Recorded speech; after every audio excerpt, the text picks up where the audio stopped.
welcome again to the Borderline Podcast with me, your host, Andrew Willix.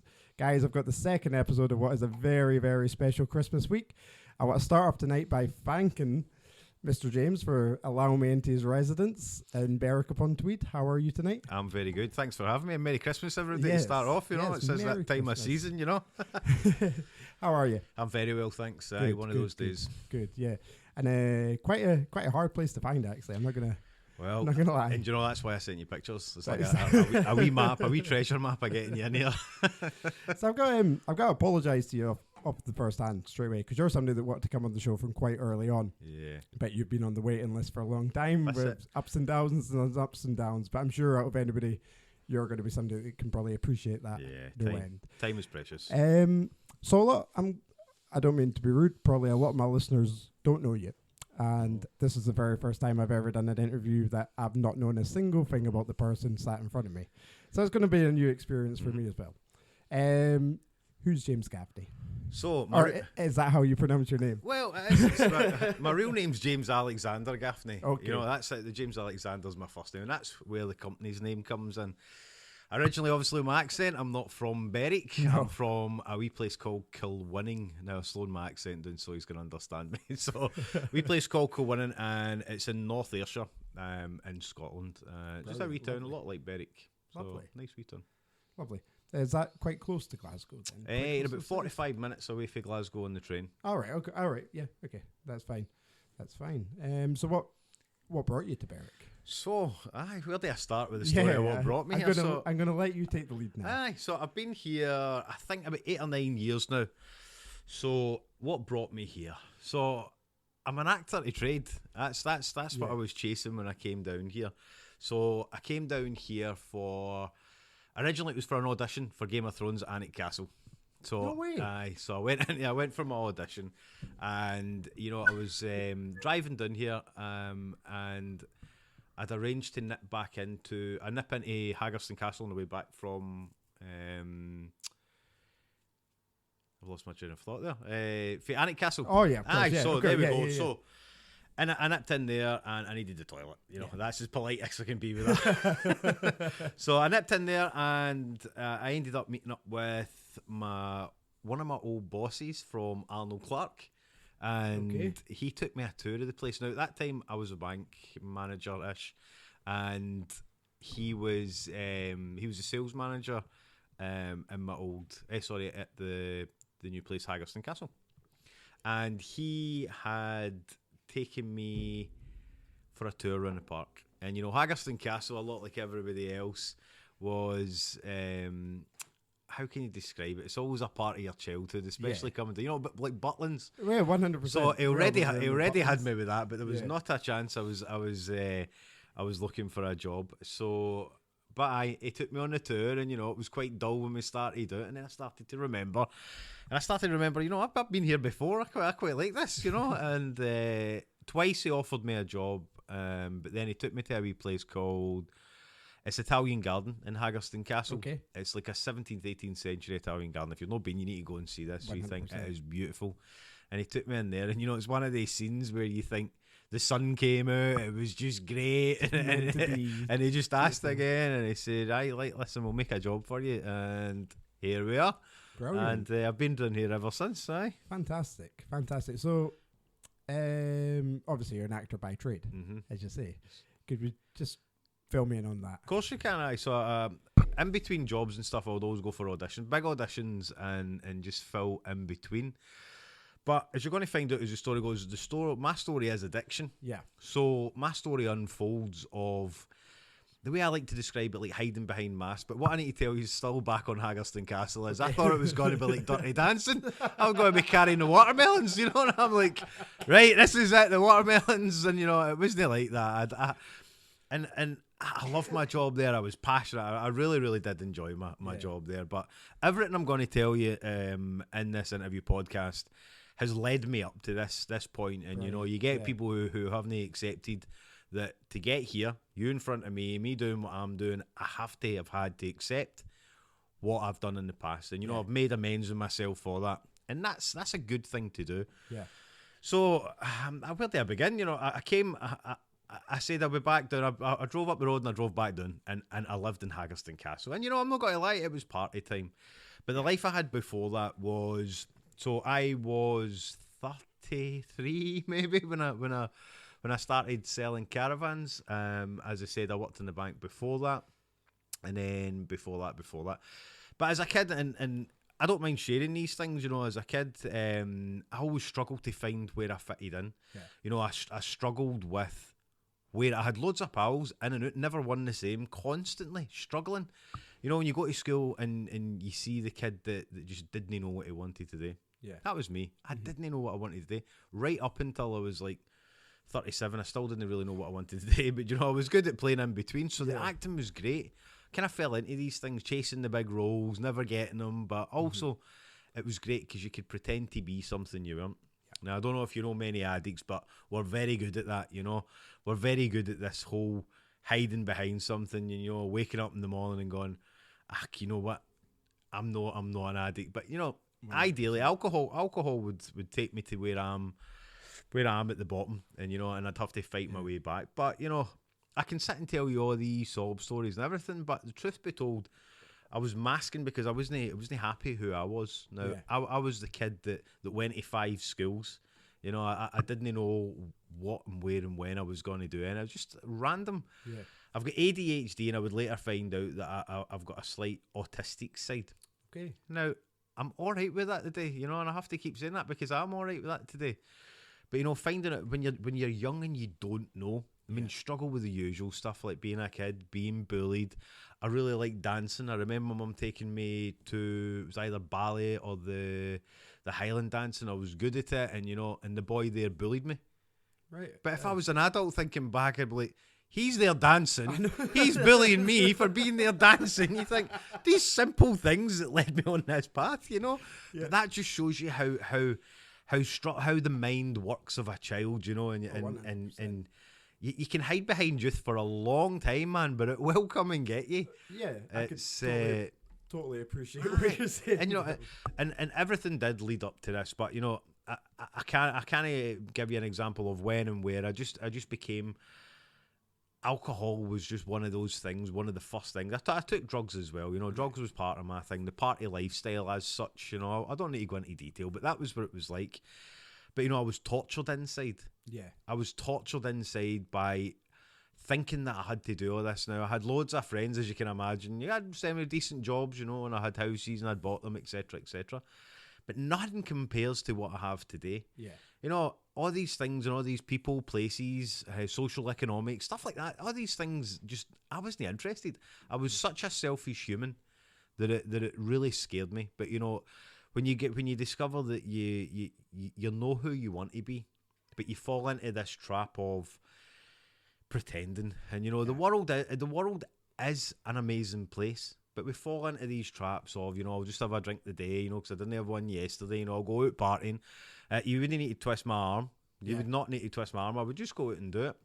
I have a drink when it's a good day, and I have a drink when it's a bad day. That's such a good and way of putting it. I have a drink because it's just a day. Do you know what I mean? And it's like, and I used to think I was very unique. I've always been smart, but to dull your smartness and use alcohol or drugs isn't a great thing, because it will catch up with you. It caught up with me big style. So again, I'm not going into too much detail, but when I came to Haggerston Castle, I already had an alcohol and drug problem. So, like I said, and I laugh and I say, because I did think it was going to be like Dirty Dancing. And I go in there and I like my job and I do everything. But, go with the lifestyle, the jobs I've had. I don't know if I'm that old. That I worked in Phones for You. And, it was socially acceptable to be able to go and drink. And that was great for me. Because as a young guy, I was always trying to be impressionable. Yeah. So that was where it was. And all these jobs were all the replica and the same. So doing the acting and going and trying to do stuff was my way of trying to break free, I reckon. Yeah. But didn't break free. All I did was just drink myself down. To give you an idea of how that transpires, so my mum had passed away, and I was in the height of my addiction. I was like partying. I was constantly just out all the time, and when my mum passed away, I couldn't think of anything else other than drinking, because it was all about me. You know, I was the most important man on the planet. Looking back, you know, it wasn't my greatest thing, but you have to go, as I said, I have fully accepted that. In order to go through there and do that, I had to go through that journey. And, you know, and that's the word. I am on a journey. Now, whether it be self-discovery or whether it be my first alcoholic and drug was when I was 12, 13. So, since I was 12, 13 until I got to 37, I'm reliving my childhood. But, you know, I am an adult. I understand slightly how the world works. I will never conceive to knowing how it fully works. Yeah. You know what I mean? And, you know, but to get there and be at Haggerston Castle leads me on to what I do now. Yeah. So I was selling caravans, and then, you know, the world was terrible because COVID came. I didn't think anything of it. So I moved off the caravan part into a farm called Buckton Farm. So I moved into a wee house there. It was great. But, you know, I'm going to use this word, and I'm not ashamed to say it. I have always been lonely. And to this day, I'm still lonely, but I am not alone. You know, I've always been the boy who's a loner, who is constantly just there by himself. Even when I was with people, I was still by myself.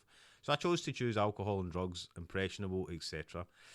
But, you know, if you've got ADHD, you know, like stuff like cocaine and speed, that's what they prescribe for guys like me. So it wasn't doing anything. So the money I'm spending on this stuff, I'll never get my money back. You know, it's like, why are you doing this to yourself?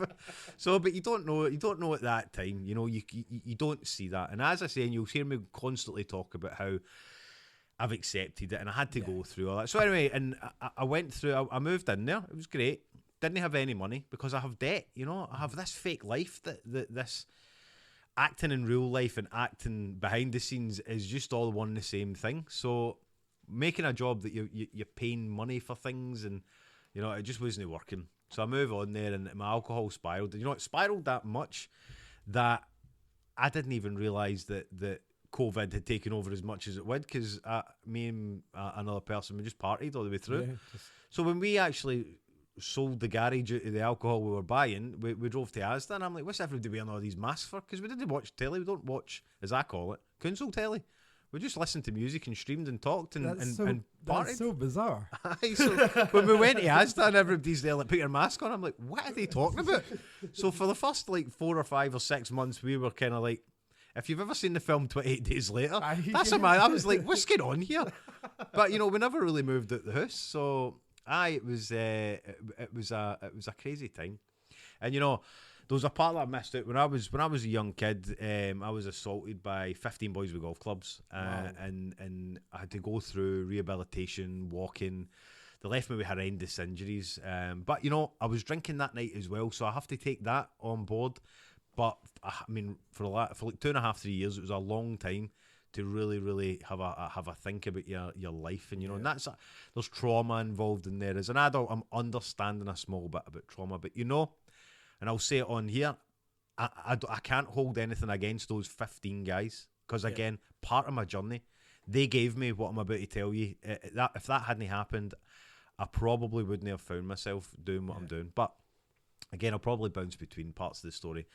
So I had got drunk, and the next day I had decided to, you know, that male hard man thing, that has never been me. So my friend and me, we were getting drunk, and I said, right, we're going to do something we'll remember. So I put a poker in the fire, and I put it at my feet. Now that sounds as if it's just like, but I put it at my feet, and I said, right, you go next, and he wouldn't. So I put the poker, I put it in the fire, and I put it out in my other foot. Now, remembering that I had to rehabilitate for my legs to work again, and now my legs are done. So my feet were burnt. They were burnt right through. And, you know, again, it's called alcohol psychosis, and it happened. But, you know, I had like some vision that, why did you go through all that trauma at 15, and now you're 37, 36, and now you're doing it again? Your feet don't work. So that was time. That was they call it a spiritual awakening. You know, I was awake after that. Yeah. I was very awake, and I was very aware.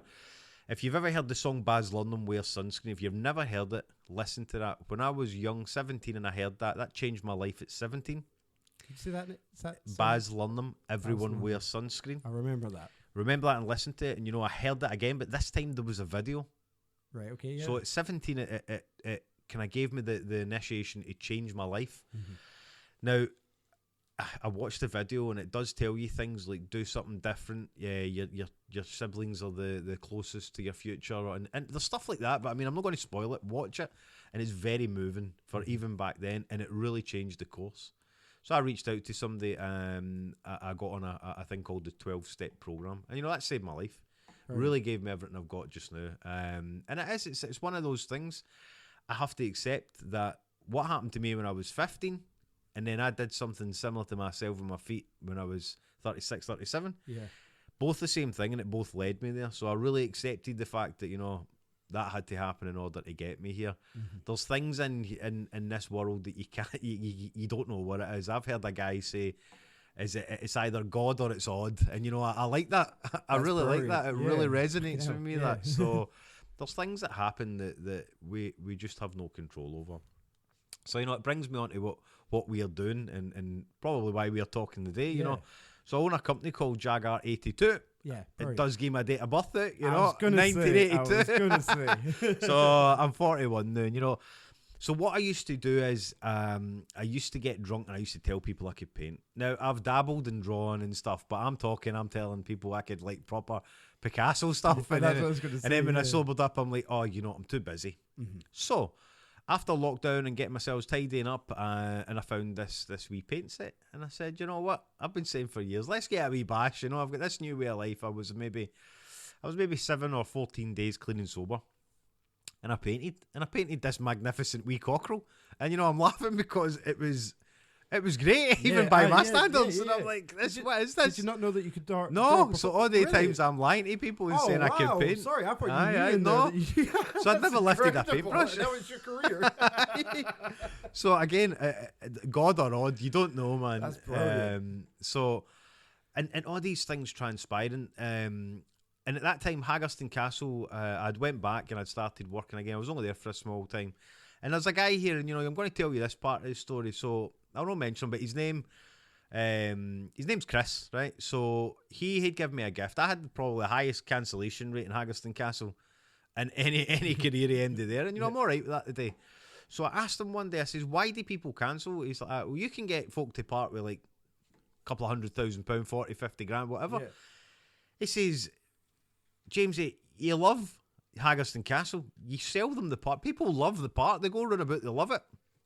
He says, but, and I was waiting for the but, and he's like, but when they go home, they don't have a wee piece of James or a wee smoke of James or whatever, a wee drink of James. He's like, so they have the remorse. And I was like, I've never really thought about that.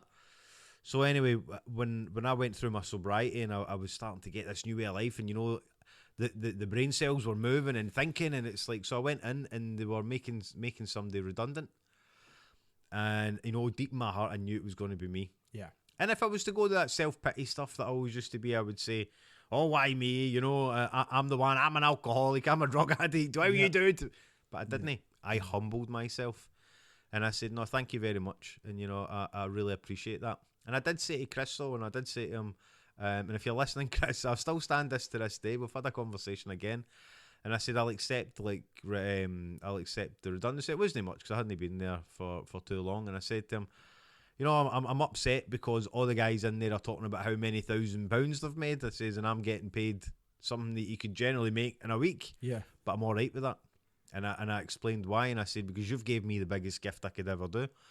And I went through the story and I said, remember you told me that? Remember you told you that? I says, I'm opening up a business. I said, I've called it Jaguar 82. He said, good for you, and we stayed in contact for a bit.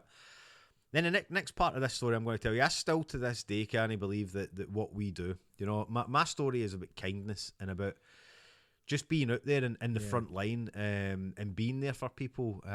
So remember, given the fact that I had never painted before in my life, I'm just about to embark in some Noah's Ark thing and pile things on. Story already. So I went out and I started to sell paintings. Remember, I'm amazed that anybody wants to buy the first painting. So my friend Kat had asked me to go in. She got a wee shop called Granny's Keepsakes. It's now in Berwick, a wee plug on Silver Street. And she went in, she says, who painted that? Now, this time I'd painted this big, massive cockerel. I said, that was me. Now, obviously, I don't really want to swear on this. She's like, no, it wasn't. And I was like, I'm telling you, it was. So we had the cockerel in shop, and I ended up going in there, and we sold paintings, and, it was great because I'd found this new way and I was really enjoying myself. But, you know, I gave up alcohol and drugs, and there was a few other things that had to change. Lifestyle, it happened when it happened in order for me to keep this. So I loved smoking, but I really loved smoking when I gave up everything else. So it was like, and I did it all for myself. If anybody's listening and you want a new way of life, this has to be for yourself, man. I did all this for me, and that sounds selfish, but it isn't. No, 100%. My recovery comes before anybody and anything, including myself. That was why I done it. So it went in this order. Cocaine, alcohol, and then a couple of weeks later it was the coffee. A couple of months later it was the energy juices, and then a couple of months later it was gambling. A couple of weeks later it was gambling, and then it was the cigarettes. And it did help that the girlfriend I had at the time didn't smoke, you know, so it was like, but I did it for myself, you know, and that was it. So it was in that order. So in between all of these, I don't want to give too much of it. There's a magical fairy trail close to here.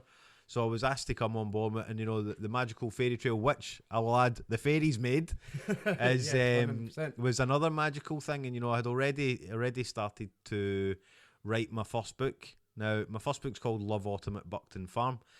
Now, what I'd always been telling people that I was always going to write a book. Now, this is a children's book. Now, this children's book's about a small mouse who travels down here for Ayrshire. Now, this wee mouse goes on a magical adventure with all his friends. Now, I've never really told them this with any other interviews what I'm doing, but these animals are based on real people. That people know. But they're based on animals that I used to see at the side of the road. So you can imagine this new life I've got. I'm sober. I'm awake to the world. I'm emotionally intact. I'm crying about things. So I'm seeing animals dead in the road. And I'm a picture of what I'm saying when I've named them dead animals after humans. I hope nobody ever finds it. But, you know, poor badger. There is a badger, actually. But, you know, it was like a way of coping. And, you know, my sobriety stories in this wee kids' books because I poured my heart and soul into it. And again, I'll boast we've sold 800 copies of that off our own back. So it was very exciting. But in between them, before that, so I painted the characters, we had everything happening. Staying humble was what we did. So for every 10 paintings I made, I always gave 2 or maybe 1 or 2 away to charity. Still to this day, we still do that. Brilliant. And you know, that's how it works for me with the journey. I'm compensating the universe for the greatness that I've got. And I'm not going to lie, I've worked for it. But, you know, I like to compensate the world and put it out there. But, you know, everything was just fulfilled. It's one of these things, they call it a life beyond your wildest dreams. And that's what I got, man. I was doing things. I was in places that I would never even have thought about. I was being interviewed. We'd done BBC interviews. Papers were interviewing me. And then all of a sudden, I'm like, I just want to paint. So I'm painting and I'm trying not to rush the story because this is the story of when I started to actually live, you know. I've only been living in this world for just over 3.5 years, and that's as long as I've been sober. And, you know, that's a bold statement to say, but that's where I've been. You know, the life before that was hell, but I accept how I got here. And, you know, still painting. My first year was very hard, but, you know, it was very affluent. The second year was phenomenal. We just went out, we in total, we had set up 60-odd projects from Newcastle, even up to Oban. And, you know, the projects we set up were funded by the art. Now, when we set the projects up, we just went into the community and we funded it and stuff. And, you know, that's a fantastic thing to do. The first 100 or first 50 or 100 paintings, if people had opened up the back of them, they'll see receipts in there. Now, those receipts and the wee note that's in there tells them what they're painting that the money they gave me paid for. Because you can imagine being an addict, you know, having money wasn't a thing I was used to, you know. It was like having the money, so I wanted to compensate the world again, you know. So that's what I was doing. So the first 100 actually funded and did what we did and actually gave us what we got. And, you know, so the second year, so this part of the story is phenomenal, right? So again, I'll try and slow it down. So the wee mouse is the most smallest insignificant character in my book, right? That's me. I'm the mouse in the book, so I'm the most smallest insignificant character. But that's based on a real mouse. So I went into Andy Howie's Birds of Prey, which is in Haggerston Castle, right? Because I used to take customers in there when they were taking their kids in and stuff. And I would go in and, you know, hungover or whatever. But I would see this wee mouse, this wee field mouse, and he would crawl up the end of the barley and fall off, but he would get back up. So see the first day of my sobriety on the 7th of July 2020, that's the story I went to. And, you know, I never forget that wee mouse in my mind in the picture and no giving up and whatever. I can't explain how it all transpired, but that's how it is. So when we had at least 6 months to a year behind our belt and making money, I went in to give a donation. But this is where it gets weirder. So where originally Andy Howie's Birds of Prey were down the side in the back of the holiday park. But inside my first book, I have written the characters go into the Italian garden.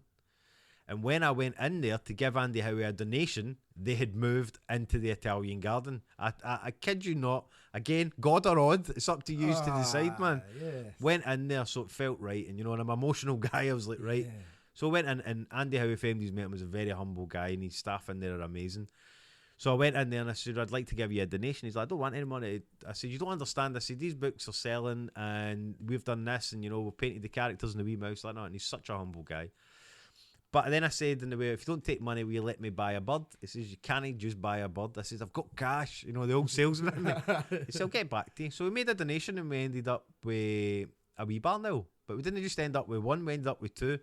So we named them Bear and Wick, the two wee barnells. And one of them had a wee broken wing. So she lived in a pint glass for a wee while. It was funny. In a pint glass? A wee pint glass. Oh, wow. To keep our wings. Oh, If MD, you guys that can't see us, we're making wing actions here as if we're in a pint glass. You couldn't make that up as an alcoholic. So what did you do? We're talking about a barn owl in a pint glass. What? Where's this story went? But bear with me. So so then we've got the barn owls, and we gave a donation for the aviaries. It was great. That's brilliant because it added to everything I was doing. So I'd written a 6-part TV show. I was then going to start filming it. We were going to film it on Andy Howie's Birds of Prey. They were going to be the mascot. But, with all dreams and stuff, you have to get everybody involved. And, and we tried it. But everything will lead up to what we're doing now. So then, in a year and a bit, I'm still painting.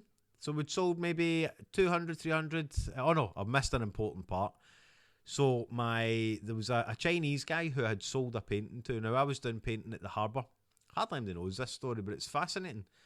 Down there, and I was painting a lighthouse. And when the photo comes up on Facebook, I often look at it and wonder, I can't believe that happened. So he came over and he was talking to me and he wanted to buy. And I'm saying it's wet. I'm not really painting as such for money because at that time I didn't know what I was doing. Remember, I've been living the lie of an artist for a long time. I was like, I've got a new way of life. I've got to be honest.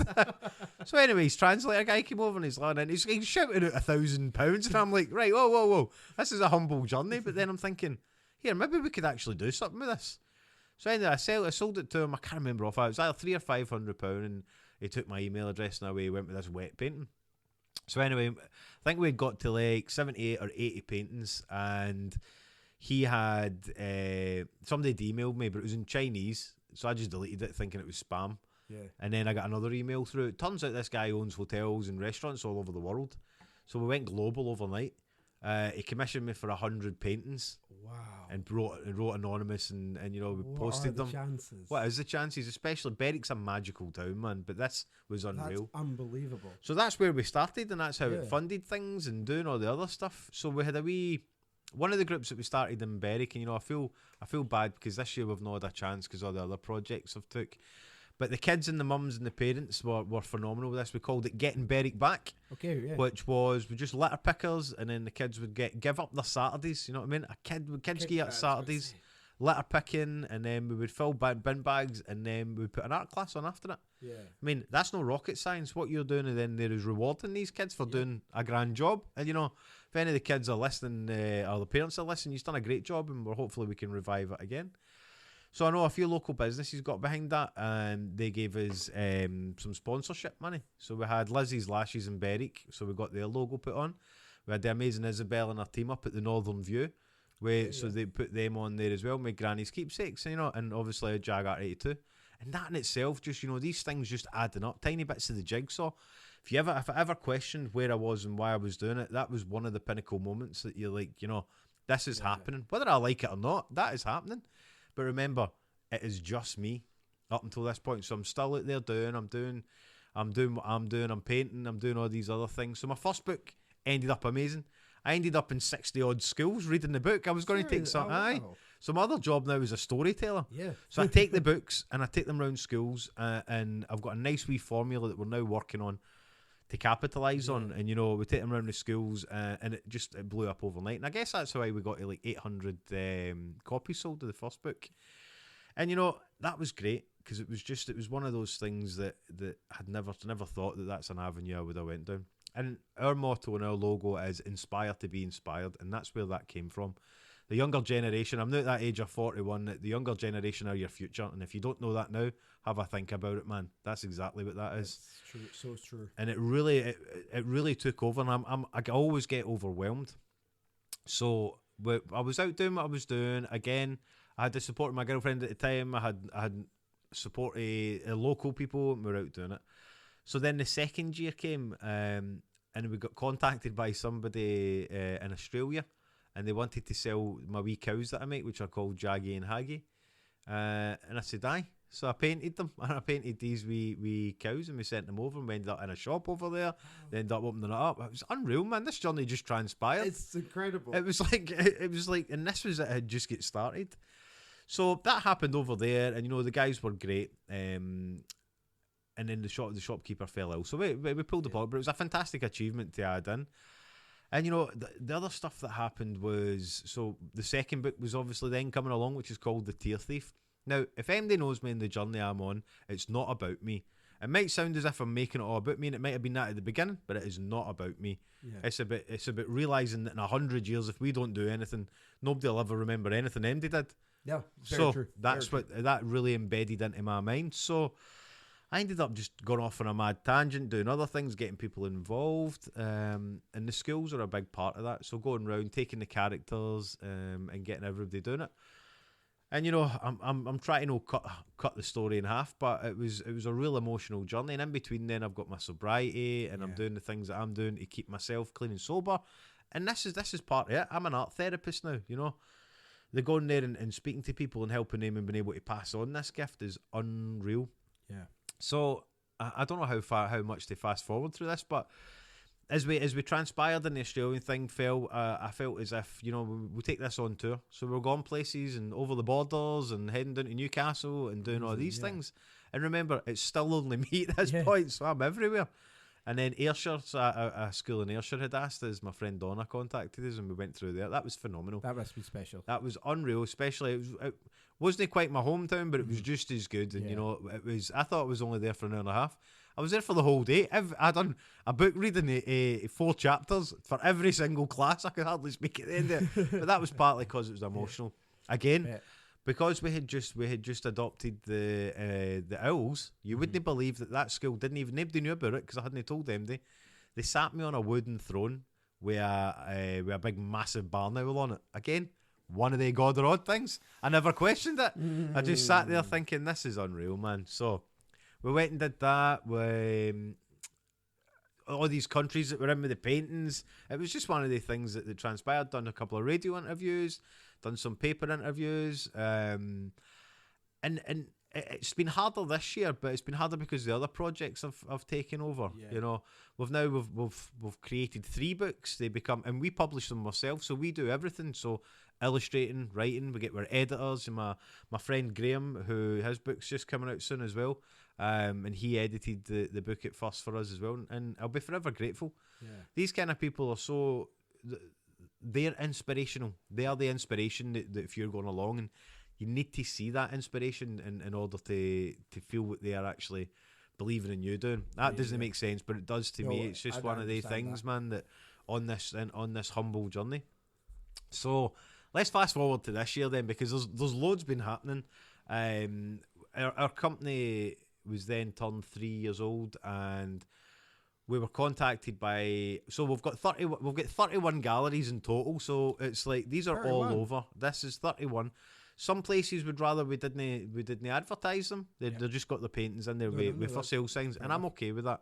But in Berwick we've got between 11 and 20. In Berwick, and you know, I'll rhyme off some of these places that are phenomenal. So these are real heart of the community that really get behind. I mean, and if I forget anybody, I apologise. So I mean, you've got Granny's Keepsakes where we started. You've got Northern View, which we've got a big gallery up there. Yeah. You've also got the Granary. You've got Thistle Do Nicely, Fraser in there, absolutely brilliant. You've got the Visitor Centre. You've got the Townhouse Cafe. You've also got the Cafe Nero. Now, Cafe Nero, okay, we do projects in Cafe Nero, and it's for suicide awareness. I've seen that. Yeah. Yeah, and you know, it's close to my heart. I've lost a lot of friends, not just to addiction, to mental health. Oh, So it's so important scary. that's something. And as far as I believe, I think we're the only. I better not shout this out, but it seems like we're the only ones who allowed art up in a Cafe Nero. The Cafe Nero's massive, So it's epic to be able to do that, and that's just one of a few places that are really, really so amazing. Riverside Cafe as well, you know, Yeah. and you notice they're all foodie places, so I try not to go and visit them too much, you know, because I don't like my grub. But places like it's phenomenal that we have been able to do all this, and it's exciting as well because people do get behind you. There's another place, Sofas at Berwick. Okay. We've got a painting or two in there, and you know it's nice because right at the very beginning. These are the places that really got behind you and said, you know, we'll have stuff in there if you want to bring it in. And there's a great wee cafe that's on the outskirts of Lowick. It's called the Coffee Guru or the Guru Coffee. Amazing people, amazing cakes, and fantastic tea and coffee. I think I've been there actually. I fell in love with the place. I fell in love with the place that much when I was writing my third book. I couldn't wait to go in. Now, again, a God or Odd story because I was struggling to find. I made this wee magical character called Colin the Coffee Bean, right? And this was before I'd been in there. And I struggled to where to put him in. So I decided when I was in there, I was like, Coffee Guru, Guru Coffee. And I was like, I could just call his dad the Coffee Guru or the Guru Coffee. And I was like, there it is, man. So, you know, everything happens for a reason. So we went in there and it's magical, man. I mean, the journey that we're on is for everybody. Yeah. And again, back to my story about the second book, it's not about me. I met these three amazing wee kids as I was going on my journey. And they're not like us, you know, born different or whatever, but fantastic, amazing humans, and they have inspired a lot of what came after with me. And you know, how much could I commend these amazing kids and their mums and dads? So when I wrote the book The Tear Thief, and the Tear Thief, I don't know, spoil it. It's about a young boy, Kyle, and he goes on a magical adventure. So Kyle is a fantastic kid, and you know, I ended up giving these kids the whole book. I was only going to give a chapter. Yeah. So there was Kyle, and then there was the fairy Alyssa, and then there was Georgina, who's Believe, who was a wee magical elephant that was born under a bell tower on Christmas Eve. And you know, I didn't realise this is the kind of stuff you could be doing, because at first, I'm a humble guy, and I was like, you know, and then the next minute I thought, you know, I'm giving these kids an amazing world of their own. Yeah. And that's an amazing gift, not only just for them, but for me. And, you know, as I say, the journey's not just about me. It's about everything that we do and we go along. So the second book came out. We've just finished the third book, which is called Mousy, Mousy, the Mirror, the Moon and the Rainbow. Say that again. Mousy, Mousy, the Mirror, the Moon and the Rainbow. The Mousy, the Mirror, the Moon and the Rainbow. I can't say that again. And, you know, it's just like these things come to me. See, when you're inspired. Yeah. So I wake up in the morning and I am inspired. But I'll tell you, I would not go and work with anybody else unless I had went to work on myself.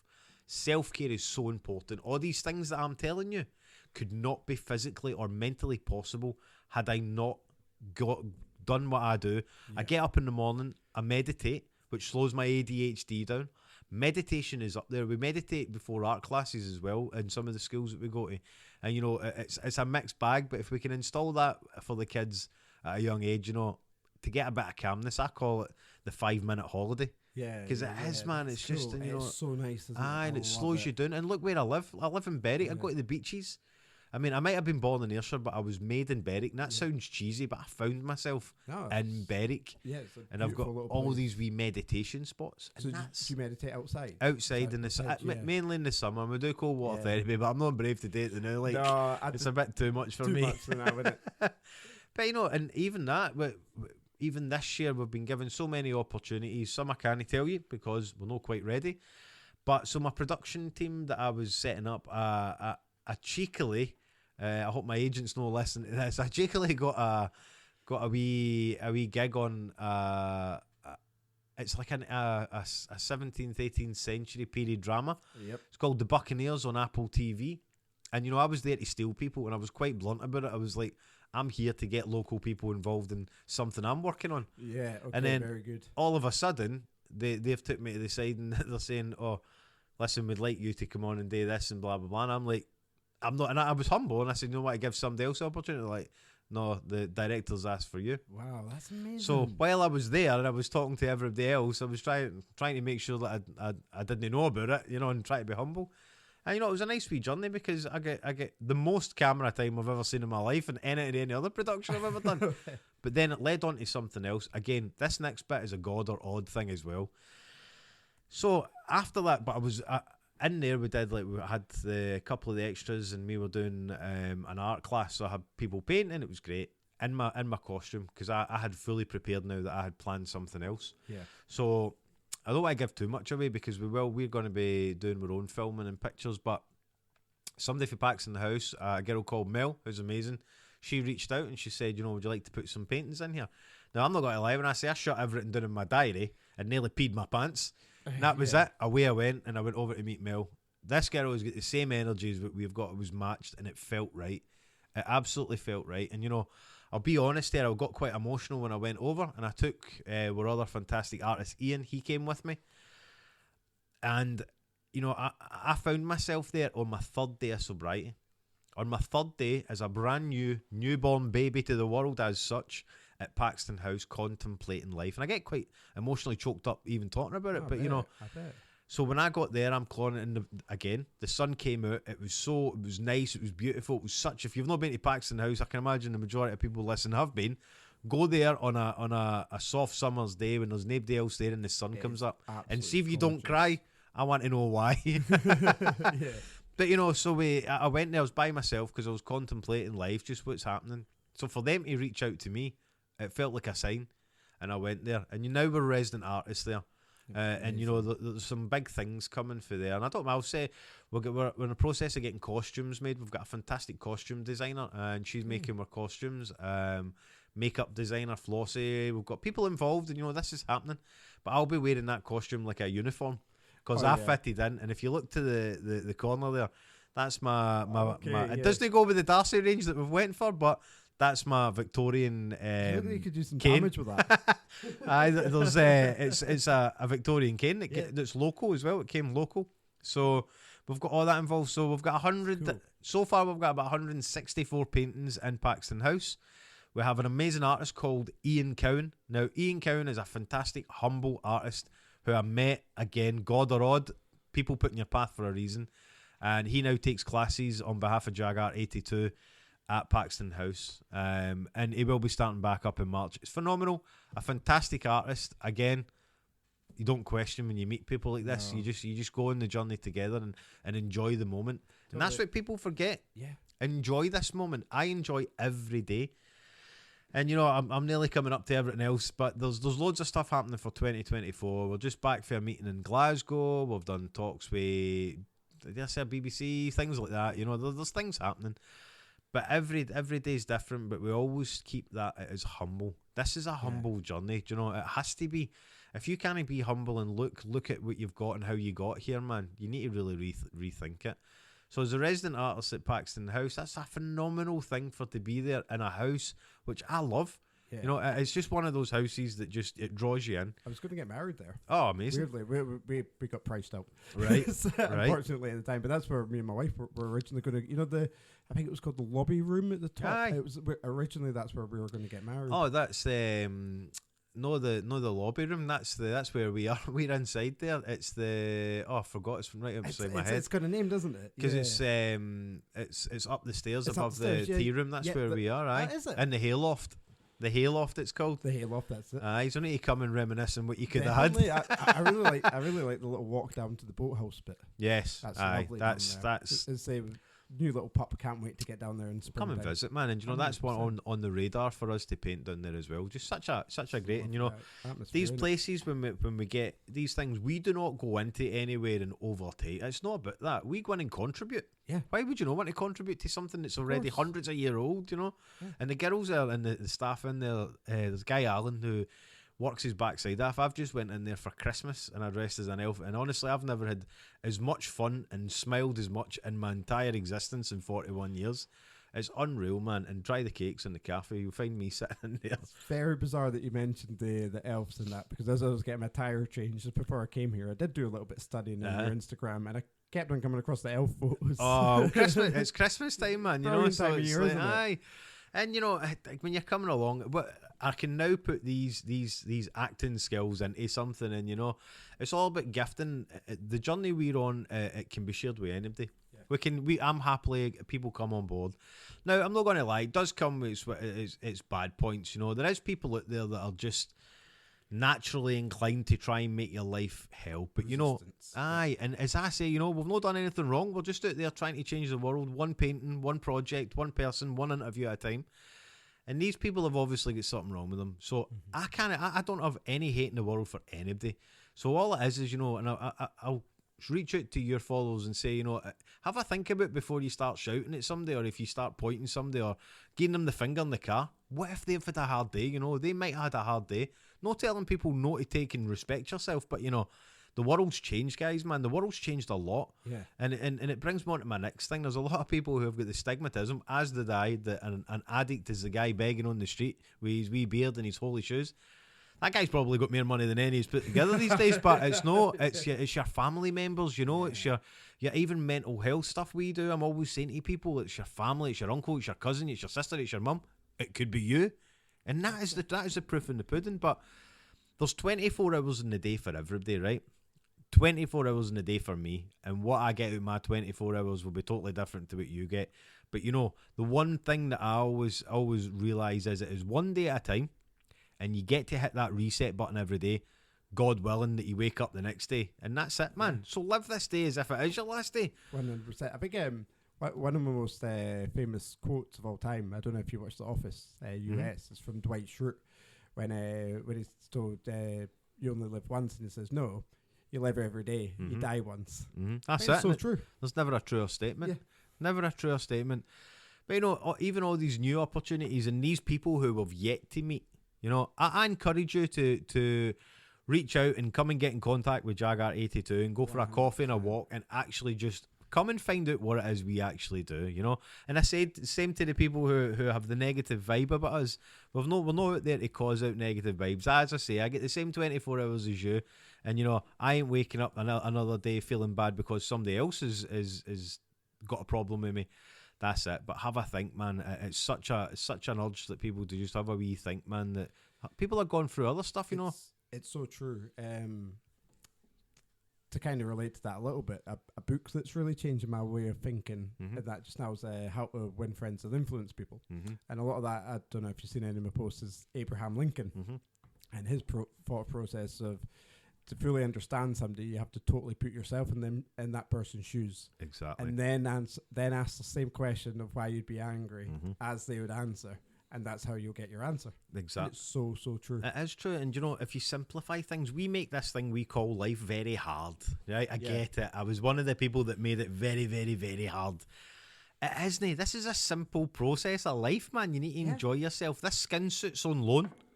And when a person comes to claim it, you'll realise what have you done. So, time starts there. And, I get it because it does social economic insecurities, all these things. I totally get that.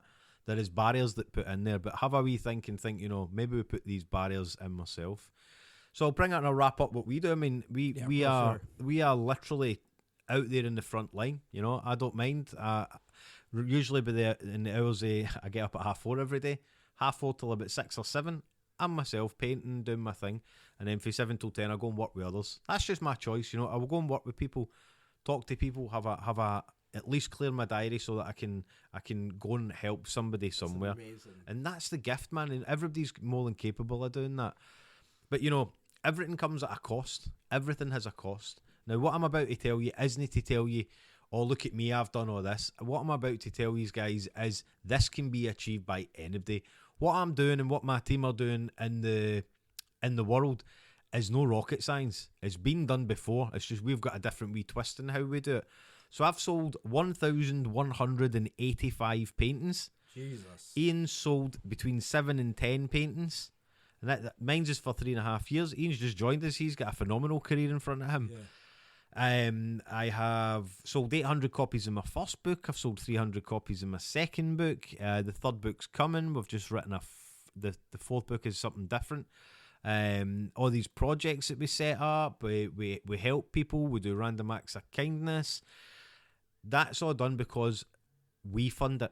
Yeah. We go actively out there and it comes at a cost to me. I'm not going to lie, man. I've missed bills in my first year of doing this. But, I'm out there now and I'm in the front line. And, that's what I'm saying to the people who don't understand what we're doing. I get it, man. There's a guy out there doing stuff and it's free. What's the cost? Aye, the cost is at me because I'm the one sitting there painting it or doing these things. That's it. Try not to think too much. I want to leave you with 2 wee stories after this, but we are out there in the front line in firefighting. But every human can do these things. Every human can go out there and do it if you really, really will it.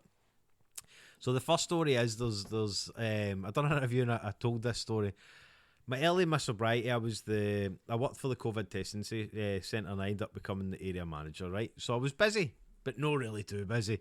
And this particular day I was leaving and I kept going back in the house and then going back out into my car and then I went back in the house and there was a wee snail at the side of the path. The third time I went out, I just went to my work. So I went away and did like a 12-14 hour shift and then came back and somebody had crushed the wee snail's brains out, right? And I was like, it was a life lesson there. The universe had gave me a lesson.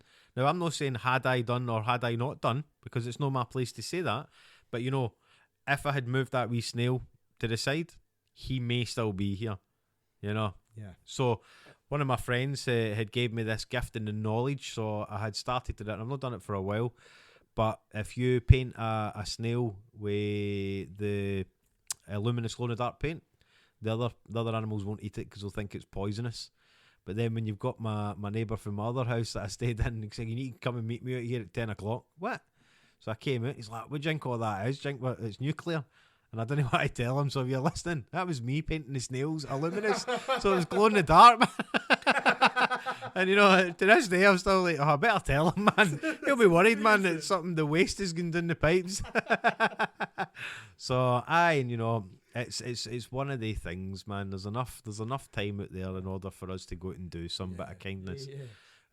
But it is, man, it's like everybody can go out there, and as I say, it's not to show off, it is purely because you can go out there and you can change your life, and it is one day at a time. And I'll tell you what, it really boils my brain when somebody says, aye, but it gets easier. No, it doesn't. I am not going to BS you and tell you it gets easier, but I will tell you this, and I will guarantee it gets better.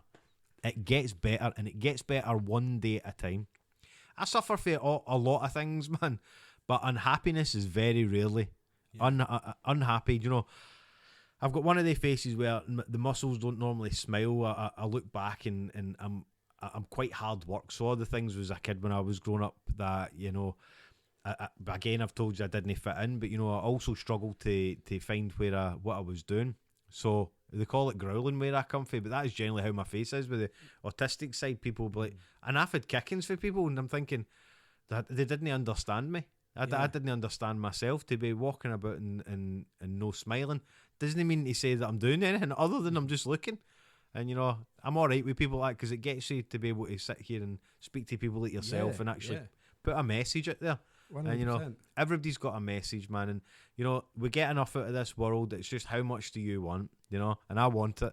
As I said, my recovery comes before anything. Without my recovery, I am nothing, and all I ask is that my amazing team, and I always say to them, the only thing that when we go and do stuff is you pay it forward, but go out there and do a random act of kindness for somebody else, man. That's it. But the knowledge for me is free. Yeah, the knowledge is free.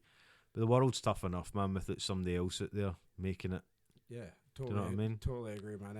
Like you say, the one that hits me there is you say really quite firmly. Obviously, you just no idea what anybody else is going through when you start throwing these grenades into rooms and you walk out the other way and they explode. You've no idea what you're doing with stuff. Exactly, we call them psychological hand grenades. It really is, and especially coming from somebody who was a social chameleon. I changed myself to suit my environment. I like who I am. Yeah, that's really important. I like who I am. I'm respected for me, not for who I pretended to be. Now that's a big thing, and that's what when people, and I'm strong enough now, at the beginning, because I'm down here by myself, but I've got a great network now of people. As I said when I said earlier, I am alone. I am alone. No, I'm lonely, but I'm never alone. Yeah, is what I mean. There is people there that now I can go and speak to, whereas I would never have had that before. That loneliness followed me, and that loneliness can transpire into alcoholism, mental health problems, etc., if you let it. But see, when you're comfortable in your own skin, these things very rarely bother me. Yeah. I'm a free man. I smile because I can go walks. I never used to go anywhere. When I was 16, 17 years old and looking at my window and seeing people, wasn't the fact is they could walk about, it was the fact is that I'm trapped in here. Yeah. I was trapped in my own body.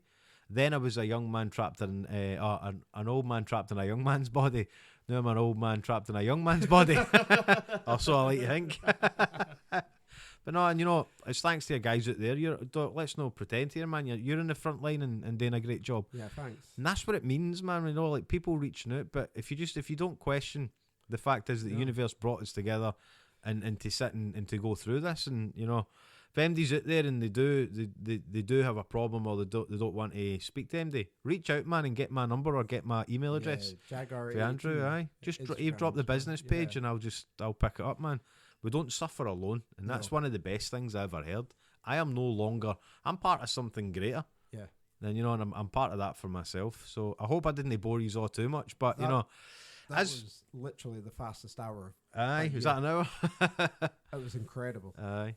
I don't know if you'd quite contemplate, and I'm going to be very, very, very honest. I don't know if you would say this is a God or a moment, but something that really hit me very quickly with our conversation was the first book. Months ago, I was in a really bad place.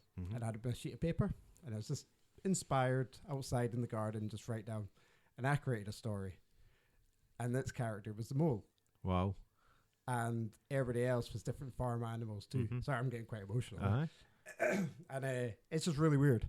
That's just really God really, or really odd weird. job, man. But again, there's two similarities. You know, I never question these things. Yeah, Now these things happen, but when you put good out into this world, you get good back, man. But you put crap out into the world, you'll get crap back, man. So true, man. Like, and as I say, just being so comfortable in your own skin. Like I've learned a lot about myself this year. And it's a rough journey. Of course it takes is. time, but you take every day. But as you say, you love yourself that little bit more. That appreciation builds. To look in the mirror and actually see yourself for who you are, know who you pretended to be. That's a bold statement, man. And you know, and I'll tell anybody out there and just say, you know, have a look at yourself, but properly look at yourself. You know, I've put a wee post on. I put a thing on the Facebook earlier, and I was like, you know, and if anybody watches it, it's like, it's a bit. Don't judge, because I'm terrible at rapping, you know, I just go for it, but I'm like, don't judge that, because the thing inside is something. Doesn't matter what the package is, and that's the exact same analogy as my life, you know. Might be rough on the outside, but listen, you can't judge everybody by their past. You have to go 100%. Forward, you know, and that's the thing, but that goes for ourselves. See that inner belief in that thing inside your mind that you keep talking to yourself about, and you're nodding your head, because I do the same. And you know, and if anybody doesn't know how ADHD works, my mind tells me one thing and my heart says another, and I get emotionally confused. But now I've put these things in place, and I go for a walk and I go and do something. Obviously, my fitness isn't that great, so I don't go that much walks anywhere. But you know, and I go these places and I take these wee special places, like I was saying, Paxton House, things like that, and that's why they become so important. And like I said, once we finish the interview, we'll talk about your book. I mean, the moles are fantastic. We don't have a mole, so how weird's that? That is bizarre. We don't have a mole, but we have. I wouldn't call it so much a book as about 8 pages so far, but it was all just about the mole needed carrots to see, and moles don't usually eat carrots, and the rabbits weren't letting the moles, and it's not very nice because that's the way I was kind of going. But obviously, that was just my thought process at the time, and that's how things happen. It's how they transpire. But what you don't realise when you're writing these things down, you're immortalising yourself in a storybook. You're able to gift yourself, and like if you tell yourself, "Well, that can't be nothing," that will not be anything. But see if you tell yourself, you know, I can take this story and I can go and do that. Look what I've done. And again, it's not about me. We're just out there spreading this message. If everything I've told everybody all the way along here is about recovery, anybody who comes on board with my company, and it's our company. I say recovery is how we started this. Done an interview with the BBC, and the first thing they asked me, they're like, "So how did this start?" And I was like, "Recovery." And adamant about it. Somebody had me on to promote my book, and I was like, we're doing this in recovery. Because recovery comes in all shapes and forms. Doesn't need to be addiction. It can come as death and loss, abandonment, no social economic insecurities is what you've heard me say. That is all part of the same thing, man, you know. And if you don't talk about it, you'll hear the stigma. Andy's Man Club, I'm a massive advocate of Andy's Man Club. Get yourself along. There is plenty of things out there. And, you know, see if you can't get yourself along. Find somebody that you can confide in. Yeah. Speak to somebody. You know, there's too many people out there, men and women, taking their lives when we've got the same opportunities. Exactly. And that's what I'm trying to show everybody. We're not trying to change the world, because, you know, that'll never truly happen. But, you know, one painting, one project, as I said, at a time, that is what we're doing. We're out there. In order for us to at least lead from by example, that's what we're out there doing there. Yeah. We're just out there doing what we're doing, enjoying it, one day at a time. Yeah. Such a good story. Like, Thanks literally one of the best stories I've genuinely. That is actually inspirational. And maybe that's how the universe had us waiting, you know? It's wow. Like, yeah. Just quite blown away, actually, if that's anything to go on by. Thanks very much. Something that you missed. Are you coming to Eyemouth? So we're coming to Eyemouth, yes. I don't know if we can tell you this just yet, man. Sorry. But no, we'll go for it. Aye, this is an exclusive. So we're coming to Eyemouth. We're actually doing a 6-week course. There'll be certain rules to do it. It's under the Multiply Workshop. We are going to be situated for the 6 weeks in what's the name of the place across the bridge at Eyemouth as you just come in? The Marine. It's just they've painted it. They've just.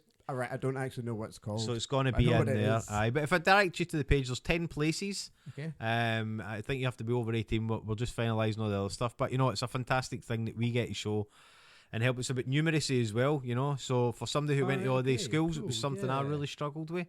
And incidentally, in the same place, we've been asked to put art in as well. So again, these things that happen just happen. And we are a humble company. If MD's listening and they'd like us to come along and just even have a chat and tell them what else we're up to, I don't mind. Yeah. There's loads of things happening in 2024 that is very exciting, including our own production, and that's something. And we will be bringing that to Eyemouth as well. Wow, that's cool. Our production team and all the other stuff is out there. Again, I started this and I had no money. Do you know, it was like there was nothing, and money isn't the thing that we do. It's a byproduct of what you do. That's why I always humble myself and say it's about recovery, because recovery is how we got here. But to have all these things and rhyme off, and that's only a few of the things that we are doing. Yeah. Now I've got a team. You know, I've got a fantastic team of people. I can say we've got Jan, who's the admin and does everything else. Jan is the backbone, so we call her Janman, or I call her Jan Grenade. Jan Grenade. But right now she was at Glasgow with me, in my wee wing woman. So we call her Action Jan because she does everything for us. And you know, her husband Ian Cowan is the other artist, and he is fantastic. He has his own artist in his own rights, and we've not told them yet, but we'll just tell you. So we've got another amazing girl called Elsa, and Elsa's coming on board with us, and she one of her first places will be Eyemouth. So Elsa coming to Eyemouth very soon. I like that. That's like the thing in the cinema. 2024 this November. Yeah. I do it quite well. Coming to Eyemouth. That's it. If it's Eyemouth, it's got to be Eyemouth hen. Bye. No, I mean it honestly. Thanks for having me on. You know, it's one of the things that, you know, even if somebody's out there and they don't get what I'm talking about, that's fine, man. Maybe sometime or somebody will need some words of encouragement, and it might just be you. So reach out, man. If anybody does need a wee hand, we can only guide. That's it. We cannot advise. It is only guidance, man. And all I've got is my own experience, and that's all I can share. Yeah, so thanks very much. Such a good story. There is something I want to ask you. Go for it. It's actually totally random. Aye. See that there behind you, that wooden thing? Oh, that's a fantastic artist called Lucas. So I will tell you. So that's, I call that my wee nudie angel. It's brilliant. Like, so every time I've been off you, I've been like, wow. So again, God or odd. So see the big painting that's up on the wall there. Okay. Wow. Is that paint? So that's a painting. Well, I thought that was I just thought that was a. No, so I was away, and if anybody's on Holy Island, I apologise right now. I know you don't like us; they're stealing your walks and muscles. But anyway, I was out in Holy Island on my first year of sobriety, or just before my first year, and I was out getting walks and muscles. And I found this wee kind of ball thing that was in. It was like moonlight I was using to pick them. Yeah. So use Holy Islanders couldn't find me. And no, I filled a bucket, and I found this thing, and I went home and I washed it. And it turns out it was like a musket ball, half a musket ball that must have been under a rock for all the years. So 17th, 18th century. I've gave it to a wee museum, and I got home, and where it was on that painting. Now that is an amazing artist called Anne Johnston. Now Anne Johnston, if you've not seen her stuff, is phenomenal. But right, literally, as I was on the Pebbles, that's where it was, and I'd been looking at that because Anne created that in 2017, which would have been when I came to Haggerston. Aye. So it made sense. So my first year of sobriety, I bought that painting. And this is another God or odd moment. So the wee cat that you keep hearing meowing and kicking about this is what I'm gonna ask. So Picasso. Now Picasso is my cat. I went to visit my friend and I went round, and this wee cat, there's a picture above my wee nudie angel there, and she just crawled up and lay on my shoulder in my jiu-jitsu suit, and I was like, no, not a chance. And anyway, I went away, and God or odd, I messaged and said, you still got that wee cat? And then aye, there she is, my wee wing woman, Picasso. And then this was at the Tin Shed art thing. Okay. I don't know what you call that. I thought Tin Shed.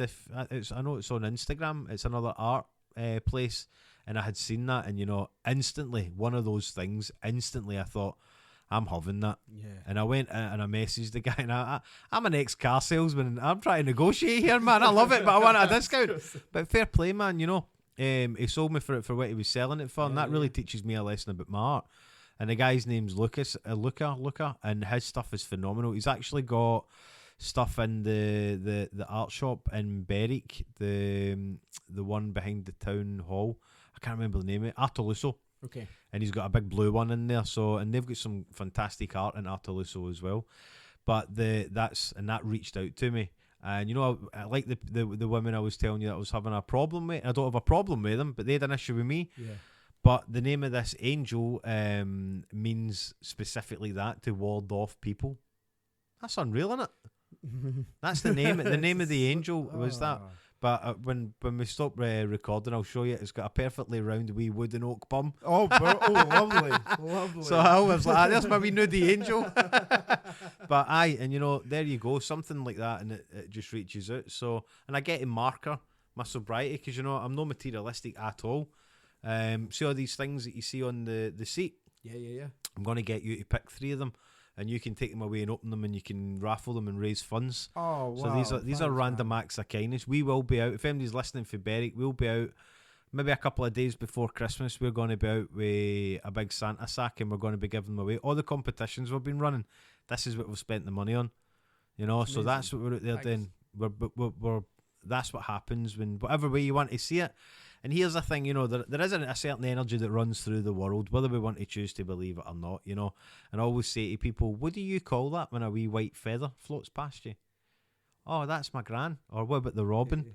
Yeah. That's somebody watching me. I'm like, well, you already believe in something. Yeah.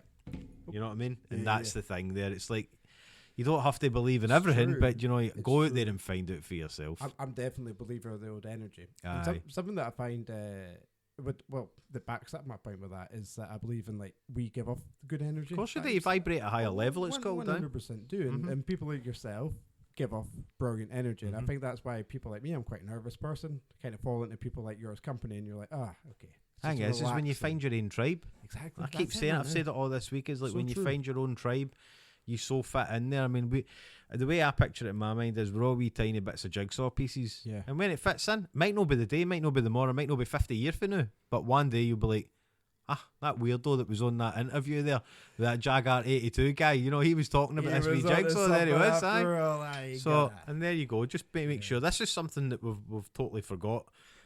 Sorry, excuse me. That's what we've totally forgot as human beings, man, is passing down knowledge. There's a reason why we're talking about all these wee pictures inside caves. It's true. Pass down the knowledge. If anybody's listening and they've got some fantastic knowledge, I'm not talking about how crisps go out a date on a Saturday.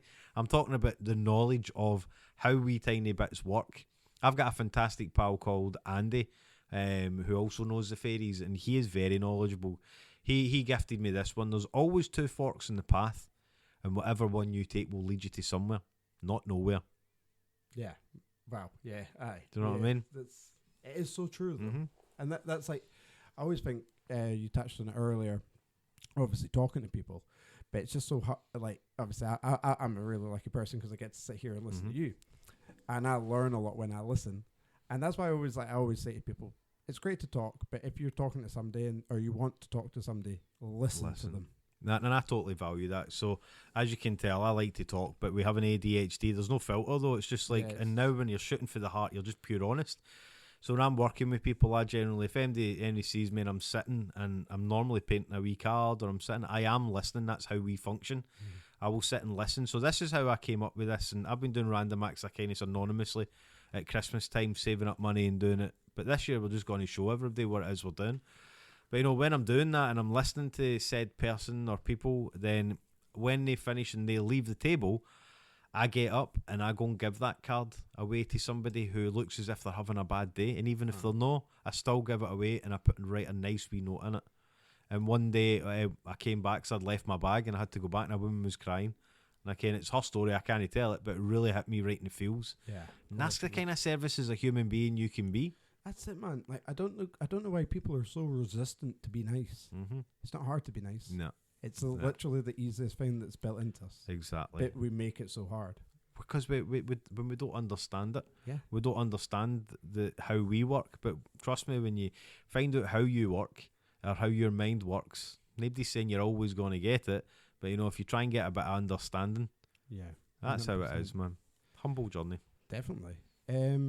Is there anything else that you'd like to talk about? Don't forget to listen to Baz Luhrmann Wear Sunscreen, man. It's one of these songs I where definitely would have forgotten. I definitely would have forgotten. You know, I don't really have. I now listen to music, but I don't have any musical like influence in the background. Oh, you should definitely check out Muse. Well, now I'm listening. So my sobriety song is "Blinding Lights" by The Weeknd. By The Weeknd. Not right. This is too weird. And it's because it's a car crash, just like my life was a car crash. So when I sobered up, that was the song that I went to, and I smiled all the way through it. I've got a band night booked in 2 weeks. Right. I don't sing. The one song that I've been practicing, I've created my own acoustic version of. It's Blinding Lights. Wow, man. See, there's the universe. There's the universe aligning, man. God. And you know, see everything that we are talking about, everything that we are talking about here, and how it all came about. I'll gift you this, and I've said it in another interview, and I'm like, this came about because of A Million Dreams by The Greatest Showman. Yeah. When it says the colours in their mind, that's like ADHD for me. I paint with these colours because it calms me. It is my therapy.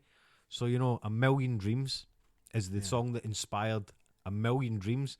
We are now living in these dreams. I am living in what was once upon a time a dream. Yeah. So I'd be selfish if I did not help people and give this away to say, you can get it. You can have this. You know, that's why we do everything. Yes, we do everything majority for free, but, you know, come along and get involved and see what it is we do, man. I really encourage everybody. It isn't just 100%. Art.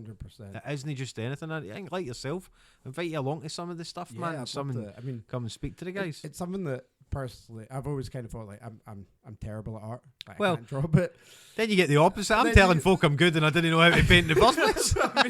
maybe it is in there. Maybe. Aye. All you need to do is just throw your name in the hat, man, and have a look. But that's it. I mean, I'm always in for sticking my kind of feet into anything and kind of giving anything and go. The one thing that I really wish I could draw was sharks. I've got a big thing for sharks. Right. I like sharks. Nice. And I always try to draw a shark, but they always come off the same way. They look more like a angry dolphin. Yeah, sort of weird. This is genuinely, and with no disrespect to anybody, this has been my favourite podcast so far. Thanks, man. This has been it's been really eye-opening and inspirational for me as well. And the good thing is, man, it's December. You know, it is a time. Here's another thing that I encourage people to do. You can tell that I'm that used to just I want to talk all the time, but the films that I go to, I now watch them sober, and I totally get the message, man. See the It's a Wonderful Life. If you haven't seen that, please watch it. And the end is exactly how you should be as a human being. And that is what I'll leave you with, man. Please watch it. And then that is how human beings should react. Brilliant. Thank you so much for coming on. No, thank you. Anybody listening, go across the Instagram handle Jagar82. Do you have a Facebook? Is it the same? Facebook's just the same Jagar82. Same handle. Yeah. Don't get it confused with a Christmas card I got last year. It said Drag Art 82. I did accept it. It was funny.